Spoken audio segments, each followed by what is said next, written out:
सीधी सीधी भाषा में बोलूँ, सीधी सीधी भाषा में बोलूँ तो मुझे ये बात समझ आ गई है, या फिर अगर मुझे कुछ एक ऐसा सेंटेंस बोलना है कि तुम कुछ हद तक ठीक हो। क्या आपको पता है इन सेंटेंसेस को हम इंग्लिश में क्या कहते हैं? देखिए, इंग्लिश में बहुत से ऐसे सेंटेंसेस होते हैं, कुछ फ्रेजेस होते हैं जिन्हें आप यूज़ करके अपनी इंग्लिश को बना सकते हैं बिल्कुल नेचुरल। तो चलिए शुरू करते हैं। सो पहला सेंटेंस मैंने कहा, अगर मैं सीधी सीधी भाषा में बोलूँ तो मुझे कुछ पैसे चाहिए। So I can say that Put simply, I need some money. Put simply, I need some money. और अगर मैं कहना चाहती हूँ मैं कुछ हद तक तुमसे सहमत हूँ, मैं कुछ हद तक तुमसे सहमत हूँ।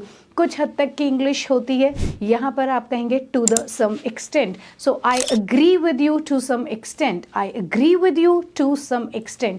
अगर आप कहना चाहते हैं काम लगभग खत्म हो ही गया है, काम लगभग खत्म हो ही गया है, यहाँ पर आप लगभग के लिए एक वर्ड यूज करेंगे। सेंटेंस होगा कुछ इस तरीके से, the work is more or less done, the work is more or less done. I hope you got these words. Next time please do not forget to use such words.